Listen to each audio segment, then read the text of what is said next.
she's the kung fu master.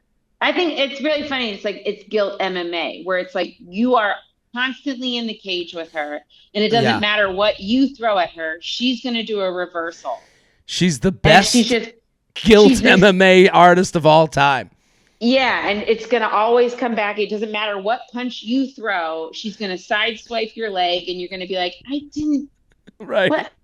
How am I on the mat? I was complimenting you. How am I on the mat? You're like, I love you. You're right. And then it's like, well, don't make fun of me. You're like, tap out. Welcome to the new JTrain podcast.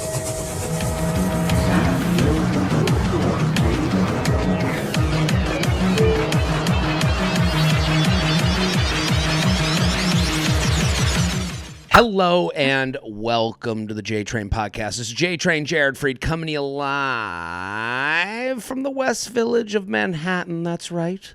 Every Wednesday, it's a Chit Chat Wednesday. It's a Chit Chat Wednesday. Do-do-do-do. Do-do-do-do-do. Gonna chit chat with a friend or two.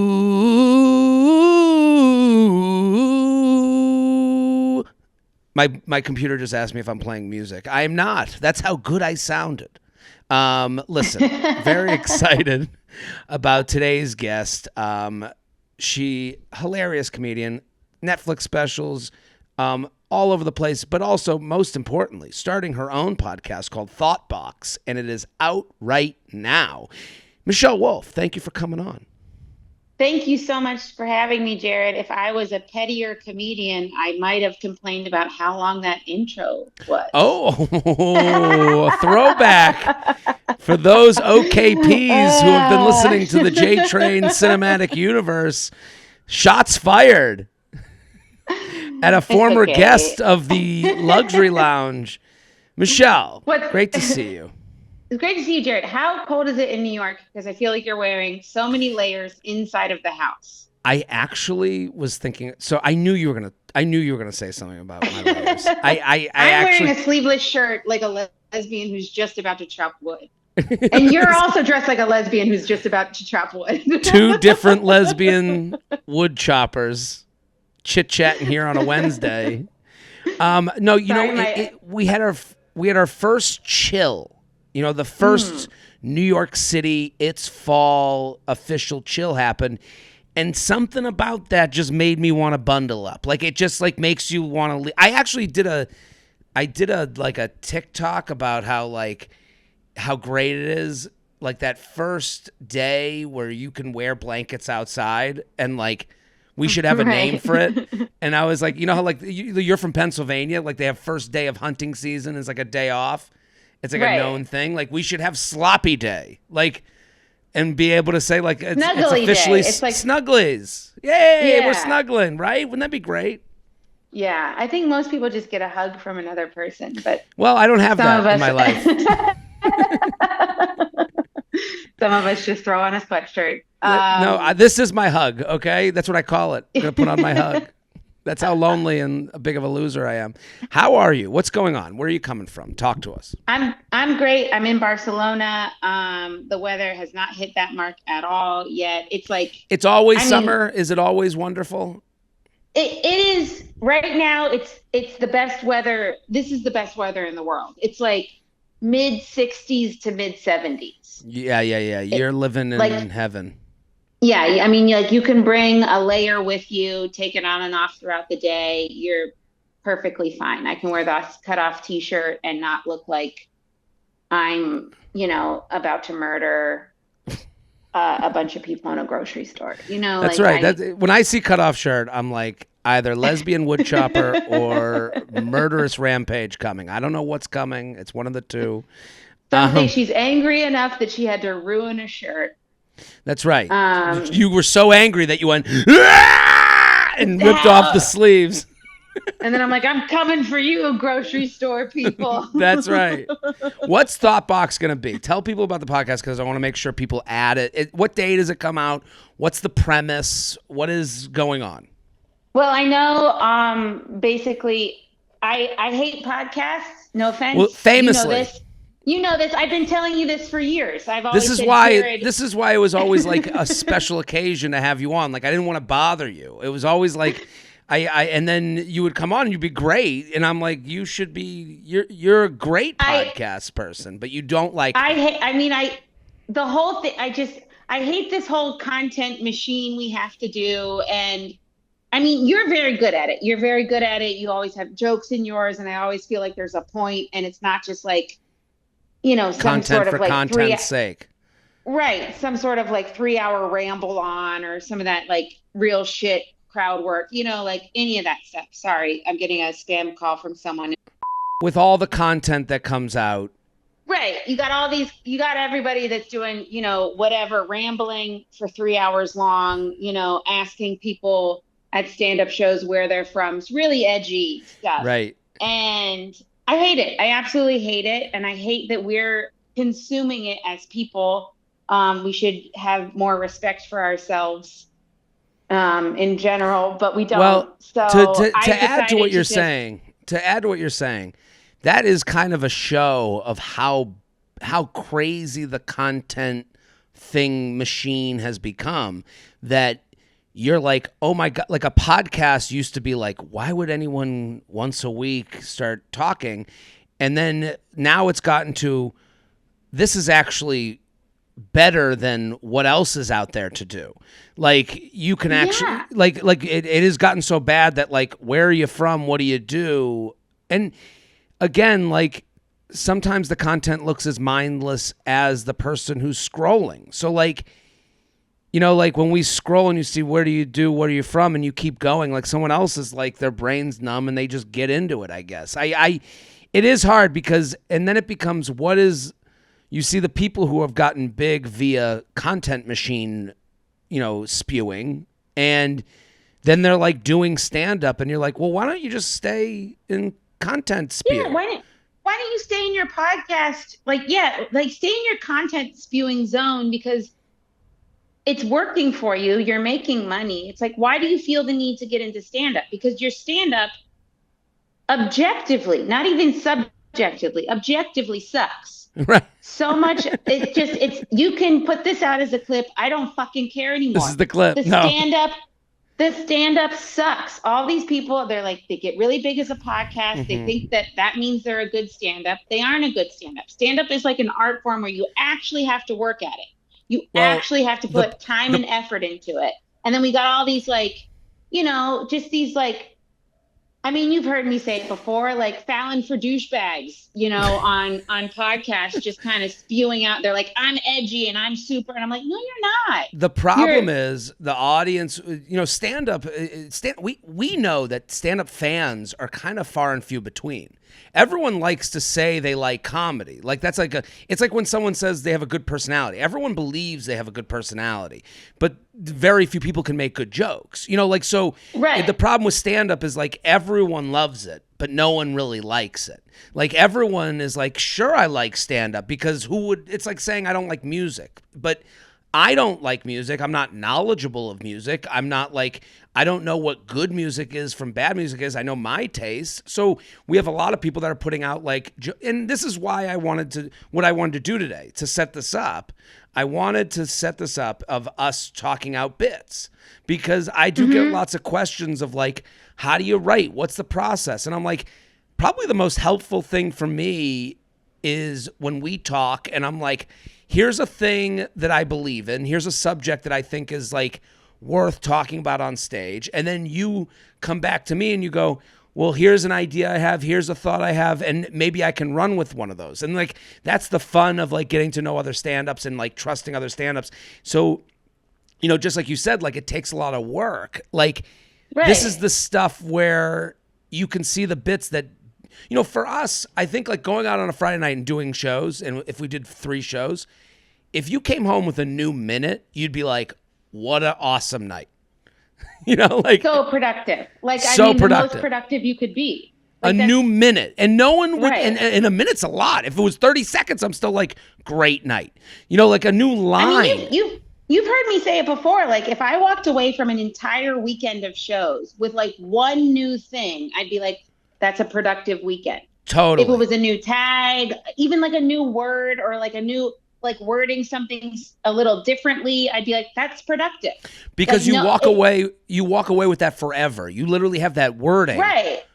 But that's also implanted. the level of detail that like people like us go into, where it's like, no, it does take that much refining and tuning to get it right. It's not just like fucking around and like, doing stuff that's like, I call it equation jokes, where it's just like zeitgeist word equals X, Right. like, and it's like I can write those in my sleep and they're fucking boring. And But there's such low hanging fruit that everyone gobbles them up.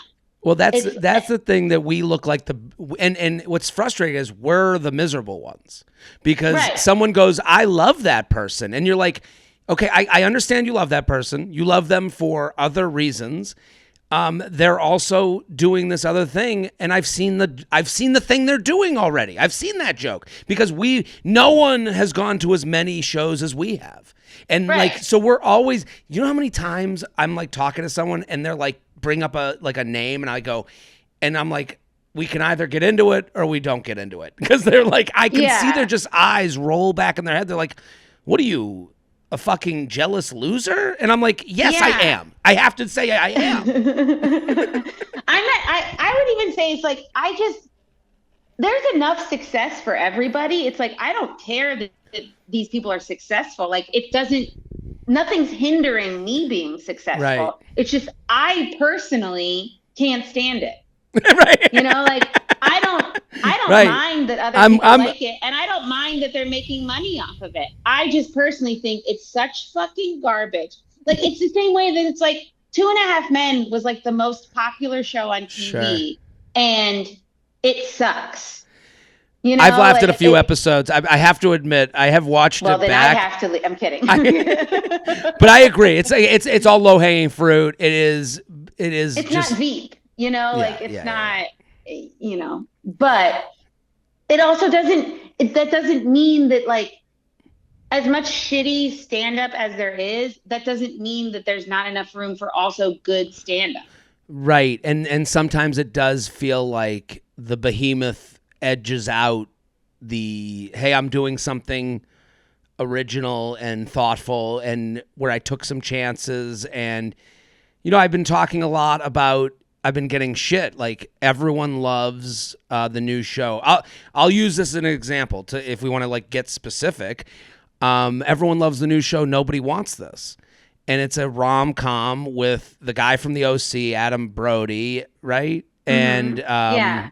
the blonde woman, she's Kristen good. Bell. Kristen Bell, and it's written by one of the Foster sisters whose father is Well, a music mogul. it's created by one of the Foster sisters. Okay. She didn't actually write it because I don't think she is a writer. I Well, think it's she very is. much hey, this was my idea. Can someone do it for me? Well, Which is that very makes much some the sense. daughter of a mogul attitude. Right. Well, daughter of mogul. Like, listen, I'm not like this anti-rich, anti-establishment guy. Like, I'm for Right. the rich. The You're wearing a Dallas hat. I'm wearing a Dallas hat, two sweatshirts that I'm calling a hug. Like, but everyone keeps sending me like these things from that show because it's talking about dating and it has stuff It's about got a the whole ick. ick episode. I know, Yeah. and I'm like, and it's all stuff I did 2 years ago. So like, when Right. you're relatable, as I and you, we are, when you're a relatable comedian, and I talk about like dating a lot, my stuff's gonna age like a banana. Like it's just gonna like find its way into. If I do it right, I'm ahead of it, and then I'm behind. So, Right. which is I'm fine with.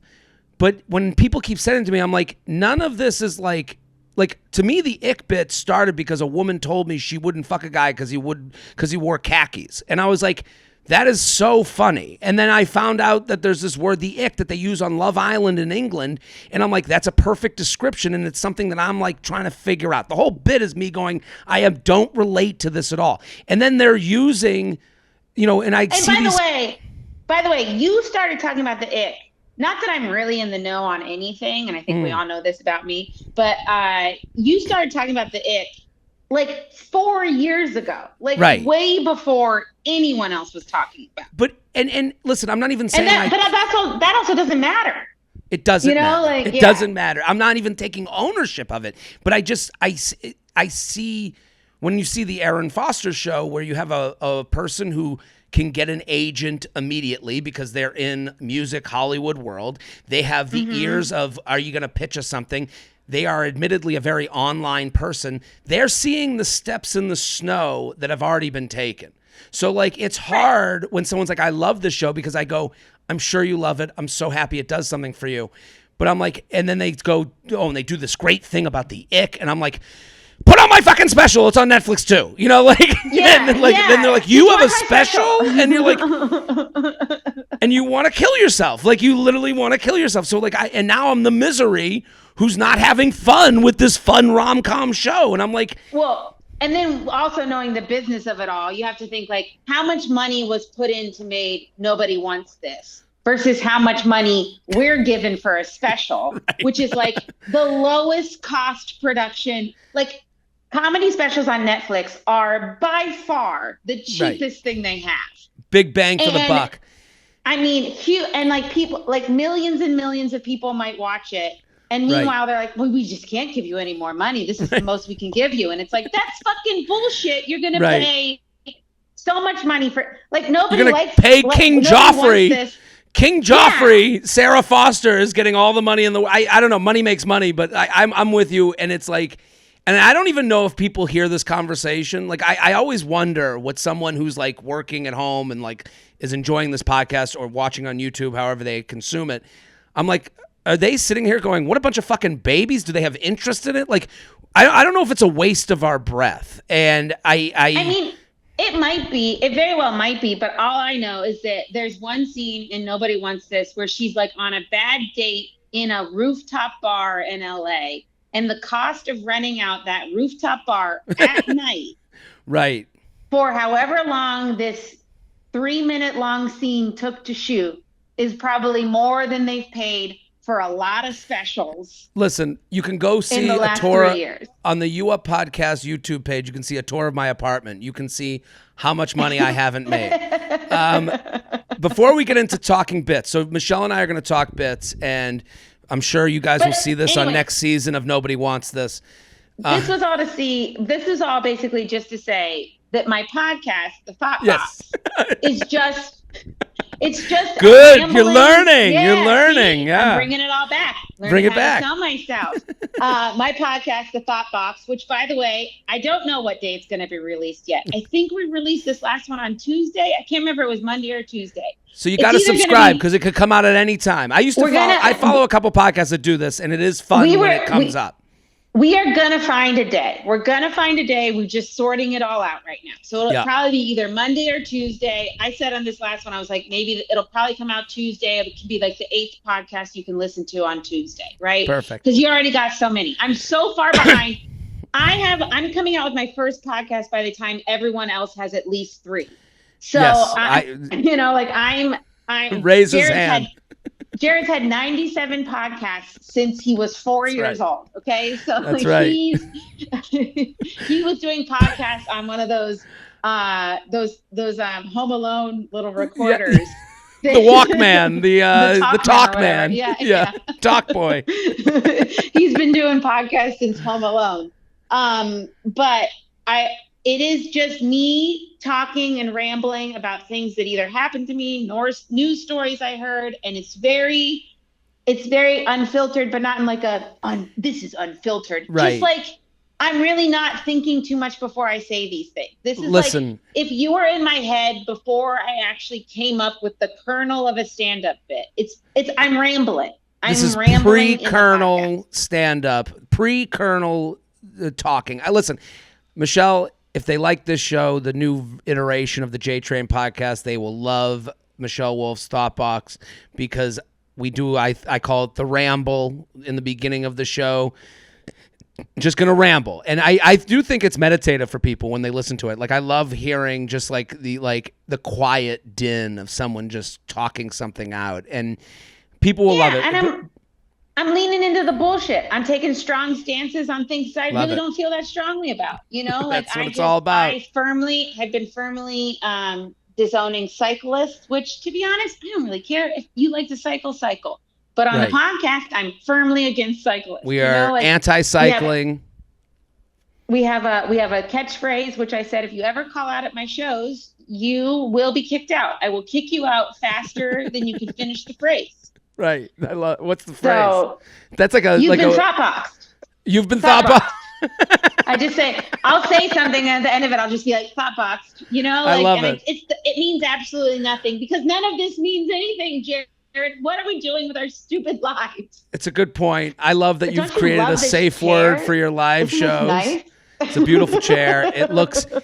It looks comfortable and not comfortable at the same time. I don't know. Like the feel of it looks comfortable, but the sit of it doesn't look comfortable. It is. Right, it's not deep enough. I wish it was wider and more supportive. Just like a lot of people's stand-ups. Okay. Before we get into the bits, it's time to make things easier on yourself. Okay, Green Chef. This is, to me, the answer to your health questions, because you, listener, you want to be healthier, but you don't know how to cook for yourself. You don't know how to do portions. You're not that creative. You have two moves. You have salmon and grilled chicken. And then you'll go back to salmon again, and you'll put some teriyaki sauce on it. And then you go back to grilled chicken. You're like, oh, I'll put some bread on there. And now you're off the dock and you're not healthy anymore. So you can literally 35 customizable recipe options every week. And I love it. They're delicious. They're new. They're creative. Take your clean routine further with 2 times the support. Green Chef's healthiest menu ever and access to thousands of top-rated gyms and fitness studios worldwide from ClassPass. For a limited time, new Green Chef subscribers will also receive 50 free credits to use at ClassPass. That's about a month's worth of membership. Go to greenchef.com/JTrainClass and use code JTrainClass for 50% off your first box plus 50 free credits with ClassPass. That's code JTrainClass at greenchef.com/JTrainClass to get 50% off your first box plus 50 free ClassPass credits. That is called what we call in the biz a deal. Okay? Let's do one more ad before we get going, Michelle. You keep looking at your phone. Take a minute. Get your bits out, because we're going to be talking bits. Okay? Oh, yeah. Let me look at my bit. Okay, we're going to be talking bits. This episode is brought to you by BetterHelp. It's almost Halloween. It's time to face your fears. Therapy can help you face those fears, and the real and the imaginary. Let BetterHelp be your first step in giving therapy a try. That's my whole thing. That's my pitch to BetterHelp for you. If you've never been to therapy, what an easy toe in the water. You don't have to ask anybody. You don't have to Google therapist. You go to their website. They have a marketplace. You take an easy, quick survey. You get matched with a licensed therapist who's ready to work with you, and you can do it anywhere. Go take a drive to the sea. You can do therapy by the sea. I mean, what's better than that? You can take your car, go to a water source and stare at it while you talk on the phone about your problems. That's amazing. Overcome your fears with BetterHelp. Visit BetterHelp.com/JTrain today to get 10% off your first month. That's BetterHelp.com/JTrain. Okay, Michelle, we do this all the time, not taped. Let's do it for an audience. Can I just tell you one thing that the BetterHelp ad made me think of is that yes. You're like, obviously, I love to be by water, and doing therapy by a water source is potentially incredibly funny because, my favorite way to commit suicide, which is, it's the Virginia Woolf suicide method, where you put rocks in your pockets and then you walk into a lake, and then but it's so funny to me. Just like, can you imagine someone like, first of all, you have to know how many rocks are going to weigh your body down, right? Because you can't walk in with the wrong amount of rocks and then float up to the top. But Thank you for helping with this ad for BetterHelp.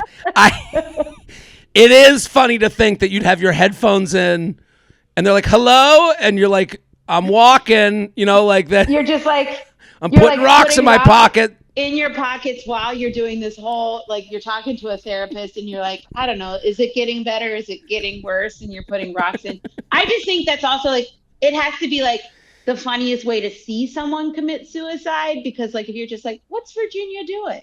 And you just see her why are her pockets so full? Right. And then like she just like, oh, I guess she's gonna go for a swim. And then she just walks into the water and she keeps walking. She never starts swimming. She just It keeps walking and then doesn't reappear. I mean, you got it. That's it's the bravest whole way the whole because suicide of it all aside, it's very funny. it's minus the death. The idea of how many rocks to put in my pocket, and then you're putting more rocks, and then it doesn't work, and you're like, oh, I've gotten so fat. I mean, nothing's more depressing than knowing the amount of rocks you need to weigh your body down. Right. That's why the UK weight method was always weird to me. I'm like 10 stone. Like, you're like, what a horrible way to weigh yourself. Like, a few more stones, buddy. Like, it's just not like flattering. you need to lose a large rock to fit into this suit. And you're like, all right, calm down. Okay, easy there. I have a bit not on this subject as much, that I was thinking about the phone, just being on the phone. Uh-huh. Okay, so listen to this one. So my mom and I, when we talk on the phone, Which is every day. Every day, and she does this thing. I have a couple of ideas for the bit, but the idea, and I've talked about it on this podcast a lot, the idea that like our generation is the bridge between analog and digital. So like we're doing things digitally, but also our parents do things analog, and like we're always caught in between. So like an example is that like I would talk on the phone on my headphones, and then my mom talks on the phone. So at the end of the call, I need to wait. I go, I love you, goodbye, and then she says goodbye, but then I have to wait for her to hang up for the call to actually end. So there's this like a call ends, and then there's this gap between when we end and when she hangs up where I can hear her scream to my dad her review of the call. Does she not realize she needs to hang up? Or... She has no idea. She just starts talking. Like because she goes like this. She probably takes her phone, puts it down here, like by her side, and then goes, oh, he's so alone. Like you'll just hear her. And I'm like, it is such a weird DVD commentary. It's like getting like the producer's thoughts on what happened. Like, and then you kind of like and you can't, you don't necessarily want to hear it, but you can't not hear it. Exactly. Like I have to hear it, you know, like because I'm on the headphones, and like if you've ever had headphones on waiting for someone to hang up, you're like, ugh, like how annoying is it? It's like the weirdest thing to get annoyed. You're like, oh, I guess I'll pull out the phone and hang up. Like it shows how lazy I am. Like I do get annoyed when I have to hang up. I mean, that's extreme laziness. Yeah. Where you're like, ugh, I could just pull out the phone and hang up, or I could hear my mother's terrible review of my phone call. Right. I could hear her critical woes. Like, right. It's like, I don't know what else to do with that, though. Like, I don't know where to go. Like, I said that on stage the other night, and it worked really well because I just kept going. Like, I had lines for her. One was like, oh, he sounds so alone. And then there was another one, he sounds so fat. Like, just like, I was trying to think of other things that you don't sound that you just like a mom would say. Also, it's like, it feels like you're just like waiting for like one of them to be like, I really miss him. Yeah, they're never happy. There's like I've never done a good call with her based on these reviews. Like no matter what the conversation was, it's always like, oh, he's so alone. He sounds fat, which is very funny. It's very funny to say someone sounds fat. Right. That's why I liked it. Yeah. Yeah. It sounds like he's drinking too much. You know, like none of it's like, oh.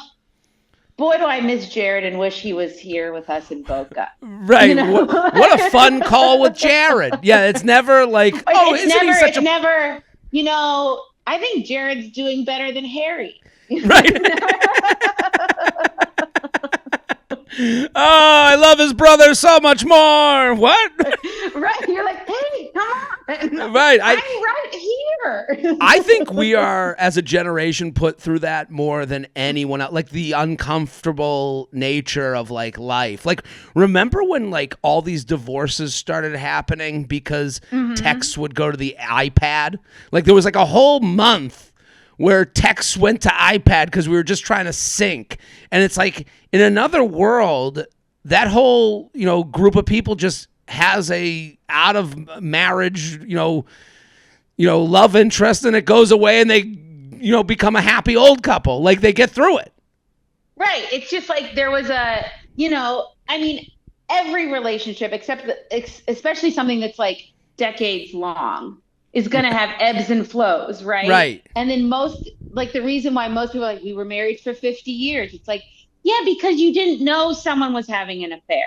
Right. You didn't have, we have so much access to so much information. And it's like, not only, and maybe those people weren't having affairs, but they couldn't communicate with people. It was harder to have an affair. No tools. It was harder to have an affair. Yeah, you had to go and see somebody. Right. I'm going to turn on my light real quick so I don't fade. Throw on the light. While you throw on the light, I'm going to read one more ad. We have one more ad. MeUndies. If you're looking to cheat on your spouse, MeUndies is a great underwear option for you. Here's why I love MeUndies, because underwear is actually, I think we are so critical of ourselves and so hard on ourselves that we stick with underwear so much longer than we should. We will buy 30 vodka sodas for $150 and then you'll go, ugh, I don't need new underwear, while you're wearing like tattered rags. So what I want you to do is be good to yourself. Throw away the underwear that you're dealing with and put this new underwear from MeUndies into the rotation. That's a front of the rotation underwear going to the back. What's better than that? They have over 100 different colors and prints, ranging from plain black to dinosaurs. You can get dinosaurs on your underwear. Good for you. You can be a big fucking baby while being an adult. MeUndies has something you'll love. And now, no matter what. And also 10 different cuts. So every cut of underwear is there for you to find, and all sizes included. Be your most comfortable self this fall with MeUndies. Get 20% off your first order plus free shipping at MeUndies.com/feather. That's MeUndies.com/feather for 20% off plus free shipping. MeUndies, comfort from the outside in. Okay, we're done with ads. All the ads are in the description. Yes, our MeUndies. Michelle, working on her podcast. Give me a bit. You want to send me ads to give? No, I was just going to say that I think, just to wrap up your bit, it's like, I do think we're this weird generation that like we all got cell phones like in our kind of late teenage years. Right. So we were like, we're of the age where it was like, we didn't have them the entire time we grew up. We maybe got them our junior, senior year of high school. And so like, we were still teenagers when we got them, but like, we were really in the thick of life before and life after cell phones, right? Absolutely. And like communication. We're we're the last generation to remember life without a cell phone, which is the truth. And I think it like kind of puts us in this like, I think people before cell phones had to grow up quicker than we did, because like you couldn't call your mom all the time. You couldn't, you couldn't check in with everybody all the time to see how you were doing, or to get feedback or anything like that. So like, I feel like you're in this like feedback loop with your mom where it's like, you're listening on your headphones. You're too lazy to pull the phone out of your pocket and turn it off yourself.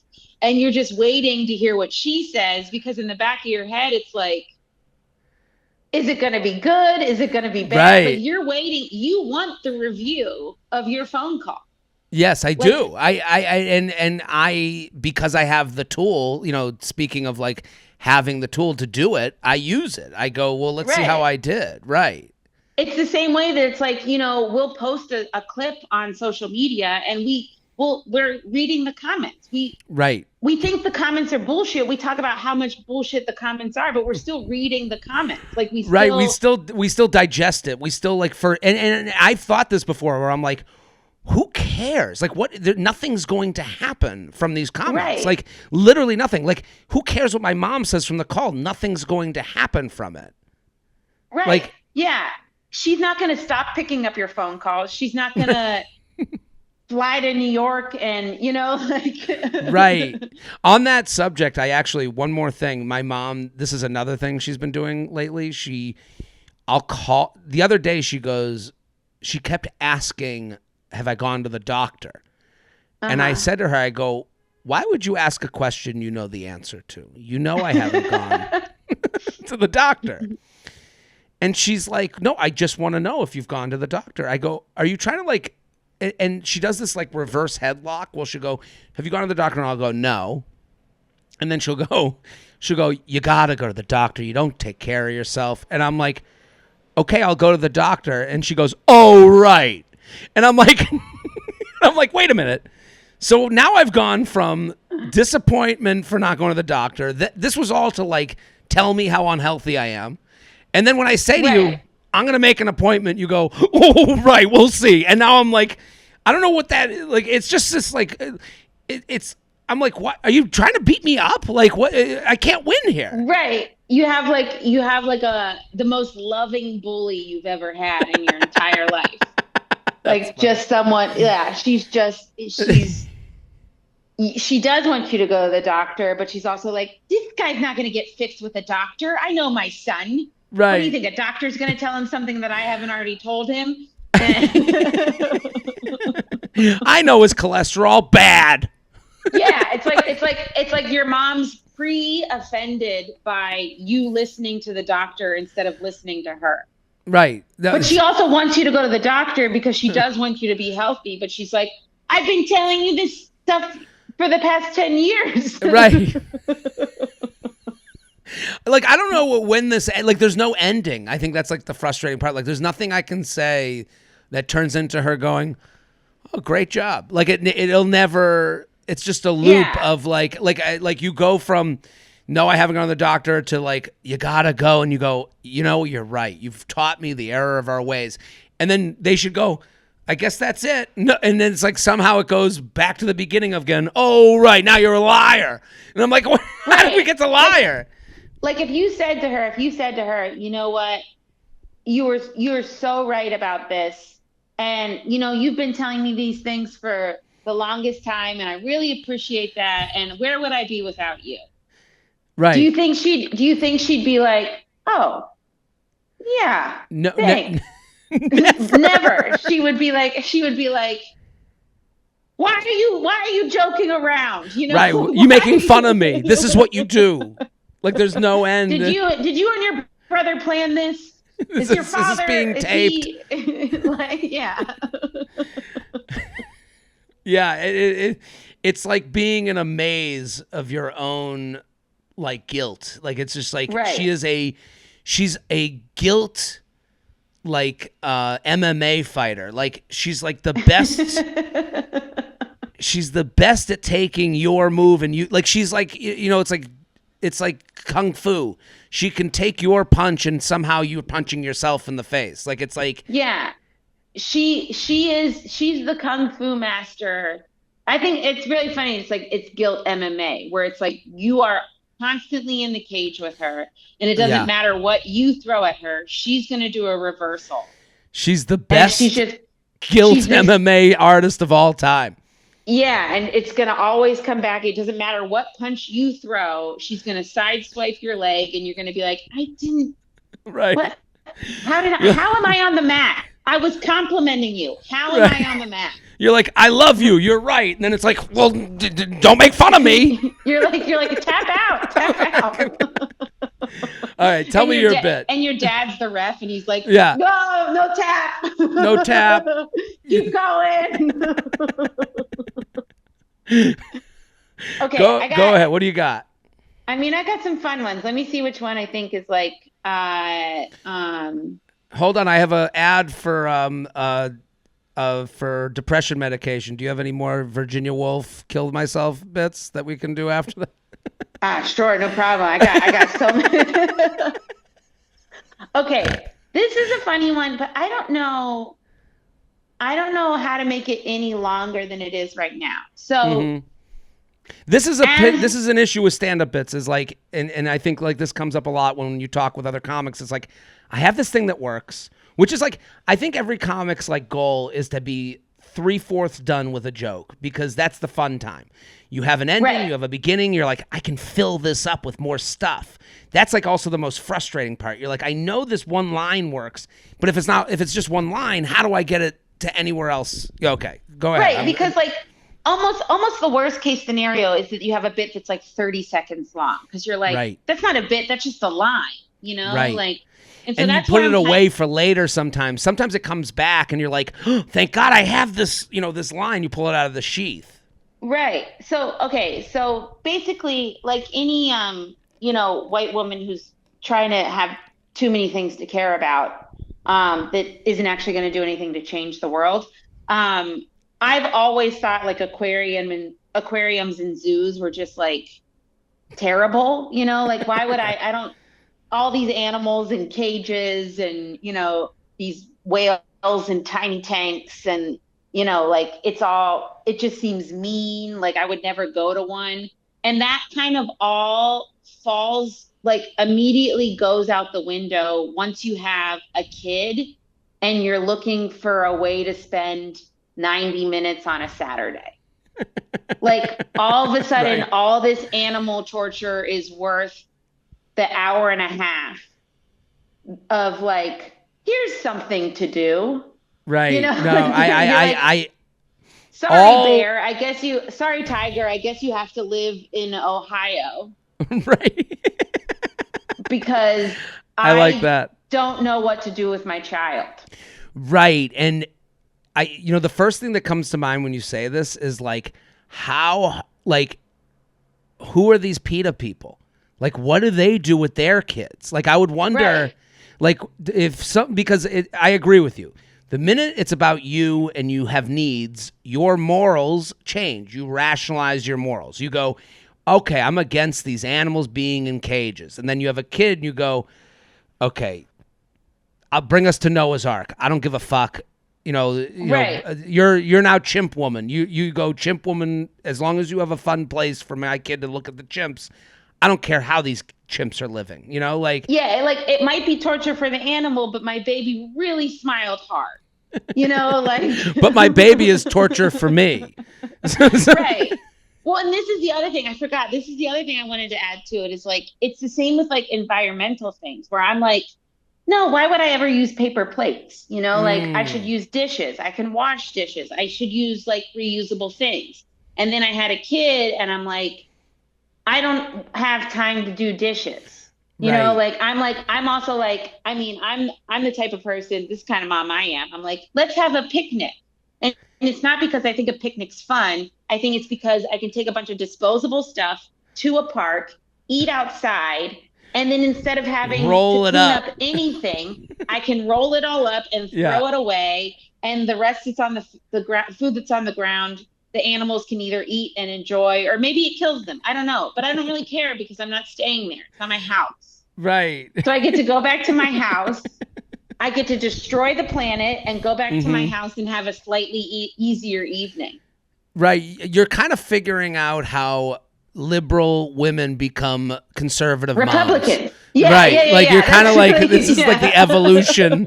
You're like, how did that woman become anti-choice, and you're like, right. and it's like, it is kind of a short road to that. You're like, she wants Jesus in the schools. And you're like, how could anyone want that? You're like, well, my kid really likes the cartoon Jesus, and it lets like, me watch The View. Yeah, it's all a cycle of convenience. It's like what helps, what makes my day easier.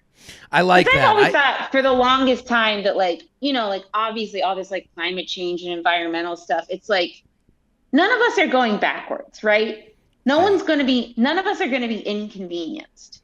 Right. And like, also none of us want to believe we're the evil ones that are like injuring anything. So like it's a game of rationalizations while staying comfortable. Like how do I keep it? My dad used to say, or he'd say in football, there's a thing when you're winning at the end, your defense goes into prevent mode. It's called prevent defense, where like you sit back, you stop blitzing as much, you take less chances. A lot of us go into prevent defense when it comes to like keeping our comforts. You know, you just want to be able to Right. like do as little as possible, also keeping the comforts that you've gotten used to. Right. It's like I'm not, for the most part, if I'm going to the store, I do try to bring a bag that I can reuse. But there's so many times where I forget or I'm out and I'm just like, oh, I really need to go to the store. And then I have to use a plastic bag. And I'm like, yeah, but what's the other choice? I'm not gonna like carry it, like I can't Right. like Lenny Marcus has a bit similar, or not about that, but just when they ask you, do you want a bag? And it's like the most enraging question right, in the right. Oh, world I where could you're see Lenny like, really getting into that making yeah. him angry. Right. It's a But fun watch. that's also why I love a stroller. A stroller is just a large rolling pocket. That's hilarious. Have you done that? Yeah, no, That's funny. I actually haven't. I did it as like a one-off, but I never actually added it into a joke. But yeah, I do think it's very fun to like a parent is like the convenience of it. It leads you to like, and it's this weird push and pull. It's because like I feel like the more you care about kids, the more you do want the environment and like things like the world to be Right. nicer. But at the same time, you're so fucking busy that you're like, Right. well, I need to take this shortcut.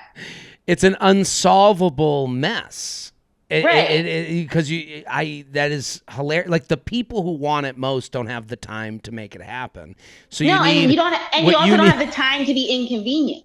Like Right. you're like, so I'll be there being like, I don't know. Yeah, I do. I want my daughter to have a beautiful world to run around in. But at the same time, it's only going to happen, I guess, if someone can figure out how to disintegrate plastic in a way that also clears CO2 from the air. Okay. So one of you scientists who's not in a relationship and doesn't have a kid, how about you figure that out?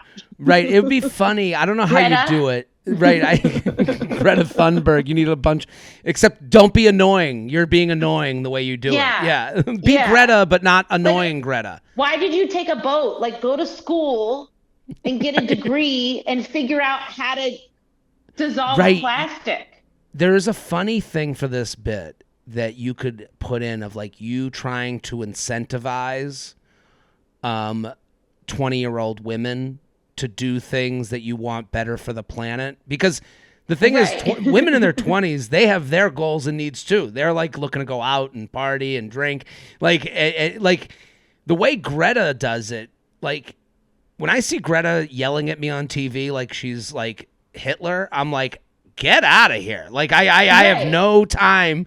But if I saw like a hot woman who like can get in the front of a line of a nightclub, like if we put that energy towards bettering the planet, I think they would do it in a more lovable way.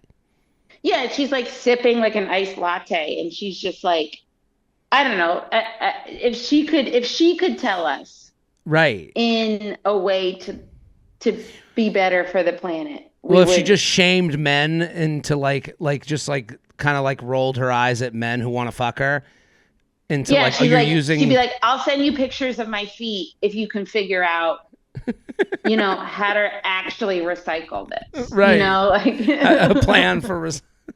Yeah, I love the idea of like changing your morals based on like the baby changes everything, and you can't understand until you have one, and the only way. I don't know. I would also think about the PETA people, like how hardened a person is still like pushing through with kids. Like, is everyone at PETA just pre-kids and post-kids? Like, or is it like? I mean, it has to be because it's like I feel like there's so much stuff that kids need that they don't have that it's almost impossible to be like, well, but animals need this when you're like, yeah, but kids like don't have healthcare. And like, but the penguins, like right. It needs to be someone that doesn't have, it's like, that's what, like, and you see it. And this is, I mean, it is a stereotype, but it's like, I swear, you look at anyone who's really into PETA, they either don't have kids or they're post-kid, like their kids grown. Right. Or they're not really put together. Like you don't see a lot of like PETA people who you're like, oh, where'd you get those jeans? Like that's like, right. Like you'd be like, you've had those jeans for 80 years, Like, yeah, you'd be talking to one of their kids and it'd be like, yeah, I mean, we move every year, but my mom, she's just sort of a nomad. She doesn't know my middle name, but at least the penguin is okay. The one penguin she saved. That's why, I think it's hard to take PETA seriously. I think we all understand PETA is doing a very nice thing. Their hearts are in the right place, but but then you go, I don't know if I'd ever be able to relate to a PETA person. No, it's also just if you're not, it's like any of this stuff, and you find yourself, with liberals with this all the time, where it's if you're not doing everything that they think is right, you're not worth it. I know that people okay, for example, on Great British Bake Off one season, there was a vegan baker, okay? She's a vegan baker. They've never had a vegan baker before. She's using all the tricks. Yeah, she's using to bake. That's hard to do. Crazy. She's made it harder on herself. Yeah. She's made a crazy task even harder. And then it came out that she owned a horse. And so all these animal rights people were like, how can you be vegan but own a horse? It's cruel to own a horse. And it's well, who would you rather own a horse? Right. Someone who really cares about animals, or someone who's all right, pony rides at 7, I'm charging $30 a kid to get on my horse. Right, it was this and guys, as long as you just don't pull their hair too hard. Right. This horse is living the best life ever. Just really pick them in with your feet, and meanwhile, this woman who's I don't use dairy. I don't use and they get and it's one of those things where it's you guys gotta be you gotta meet us here, right. Aren't you just happy the message is getting out? Yeah, not everyone can be 100% in, but if someone's 95% in, that should be more than enough. By the way, this woman, as soon as she has a kid, she's not going to do any vegan baking anymore because it's so many more ingredients. It's so much harder to do. And she's the amount of milk. I want cupcakes. And she's going to be all right, fine. Here's a box. Here's some milk. Right. It's all made from hooves. Right. Yeah. It's every gelatin ever just made. Can I just have Can I just have fruit snacks? And they're I don't care. Yeah, sure. This is why I'm right. This is why I think it's really nice to be. It's interesting. I'll never have to deal with that. When I have kids, they're going to be eating the same sweet and low packets that I'm eating. Right. Yeah. Right. I'm okay with this. There's never going to be non-GMO. I'm going to be what? Just eat it, Yeah, you're I don't know what that actually means. Right. Do you want the pink sweetener or the blue sweetener? That's going to be... And they're going to be I want the yellow sweetener. You're okay, not as strong as the others. If you want to draw the line, but, if that's... You're 16. You're almost a full-grown man, so... Michelle Wolf, this was fantastic. Always. Are we only doing one bit each? I have so many more bits I want to. Do you want to do one more? We got time. We're running. This is as you know, this is my 300th different podcast iteration. This is JTrain Daily, so we give everyone a little bite. But do one more bit. Let's hear one more premise. Okay. So this one, because I'll give you my. I have another premise that I like, but I have nowhere to go with it. This is the same. This is one. It's going to be one that's really hard to crack. Okay. Mm-hmm. So I'm not saying I approve of child labor. I just want to know. I'm not saying that. I don't approve of child labor. I just want to know how they train them to work so good. Right. In a world where child labor exists, which it does. It does. I don't want my child to be in child labor. Right. I just would like to know how you get them to do tasks so efficiently. That I actually have a great idea for this. I think it's a great. When they have personal defense artists, but they're FBI trained or Krav Maga or something. Right. They're these fitness classes that teach you self-defense. And it's always taught by a former CIA operative, and they're so you get a former child laborer. Right. You to get teach a child kids. Adult. They should be our gym teachers. Yes. Get rid of gym teachers, bring in child labor people that teach them how to work anymore because they're not children. They're adults. Right. So they're out of the child labor market. That's right. So grown child labor people, and you bring them in to train children on and now gym class instead of dodgeball, they're just creating they're working the line of creating, cars. Right. Like you ever see those videos on Instagram of like Chinese kindergarten? And they're like rolling their own dumplings, and they're like making their own lunch. They're like boiling water and like, oh really? Like making like sauteing things. Right. There's another one, I'll try to find it, where it's like I don't know, it's like Chinese gym class where they're sitting on the ground and they're like bouncing basketballs. I've seen that one. Both hands. I've seen that one. Synchronized basketball bouncing. Right. And I'm like, how do we get them there? How do we get? Yeah, no, I'm with you. I think this is a good idea. I like it. Okay, let me give you one premise that I don't think I can. I was sitting with my friend and his wife, and they'd been together 10 years. Okay, and we were talking about. I don't know how it came up, but she was like, "Ugh, I love the spicy BMT from Subway," and I watched my friend's whole perception of his wife change before my eyes. And I'm like, what's the spicy BMT? And she goes, and we were like, she's like, I don't know. It's just a sandwich at Subway. And I'm like, I looked it up, and it's the spicy, biggest, meatiest, tastiest. There's no name of a meat. And I'm I can't imagine finding out 10 years into marriage that I'm with some, pig who likes a spicy BMT. So do you think she's been eating these in secret this whole time, or like?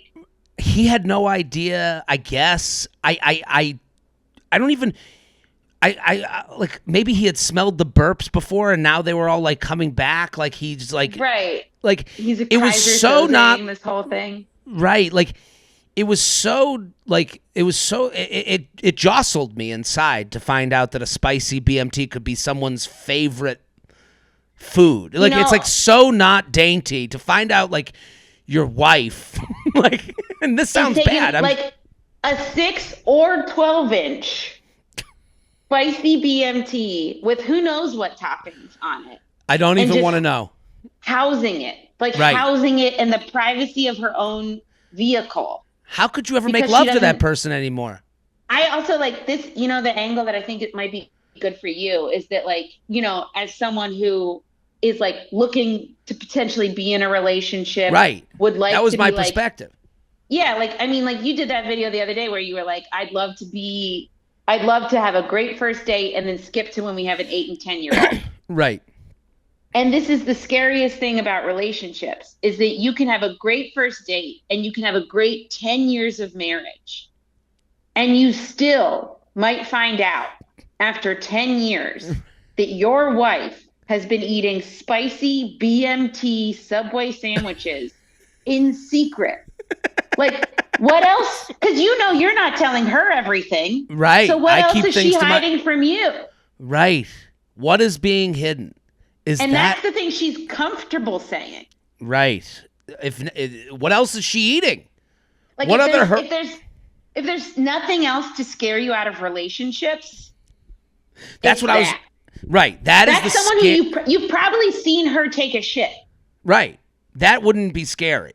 It'd be much scarier to like go, is that my wife's car? And then it's just her hunched over a biggest, meatiest, tastiest with extra onions, extra jalapenos, extra salt, pepper, oil. Extra mayonnaise. Mayonnaise. I literally, I might never have sex again. Like I'm so grossed out. Right. Like you could hear her take like have diarrhea. Right. And still want to have sex with her. Absolutely. Much better than spicy BMT under the cover of night. Yeah. You could see this woman deliver a baby and shit at the same time. Absolutely. And still you'd be like, yeah, I'm going to dive right back into that flappy pussy. But once you get the spicy BMT, you're just like, I just smell meat. That's all you smell like meat to me now. Right. You smell like you smell like ham forever. Yeah. Yeah. I don't, She's gonna I hate think hearing this discussion. Because it be came like, up and I made fun of her the rest of the day. I was like, spicy BMT. I didn't even know you. that's not even like, it's not like she went to a deli counter and ordered like 3 different kinds of Italian No. meat. She went to Subway and she got a yoga mat as a roll. And then she got a pedophile's dream sandwich.